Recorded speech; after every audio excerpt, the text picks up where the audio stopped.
جو ہوتا ہے وہ دین میں کسی کا نقصان نہیں کرتا، یہ بات یاد رکھیے. یہ درویش کی ایک اور علامت ہے. درویش جو ہوگا وہ اپنے مریدوں کو برے کام میں نہیں لگائے گا، وہ اپنے مریدوں کو شریعت کے الٹ کہنے کو نہیں کہے گا. یہ بات وہ شریعت پر عمل کروائے. شیخ احمد افخر رحمۃ اللہ تعالیٰ عربی اور فارسی کے علامہ ہے. آپ ہدایت شریف آپ کو زبانی آتا تھا، عربی عبارات آپ بول دیا کرتے تھے اور آپ کی گفتگو جب سنتے تھے حیران رہتے تھے. سمرقند کے اندر ایک مرتبہ ایک مدرسے کے اندر بیٹھے ہوئے تھے تو ایک لڑکا حسامی پڑھ رہا تھا. پڑھتے اس نے عبارت کی غلطی کی، آپ نے دور سے بتا دی اور استاد سن کر حیران رہ گیا کہ یہ کون ہے بابا جو پھٹے پرانے کپڑے میں بیٹھا ہوا ہے اور حسامی کی عبارت کی غلطیاں نکال رہا ہے. اللہ اکبر جل شانہ.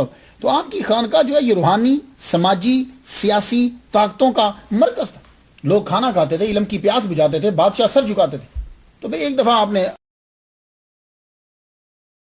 مولانا محمد قاسم، یہ آپ کے مرید بھی ہیں اور امام بھی ہیں، تو ان سے یہ کہا کہ جاؤ یار فلاں جگہ میں نا تم ذرا یہ کام کرو، وہ چیز لے کر آنا. انہوں نے کہا کہ حضور میں کل چلا جاؤں گا.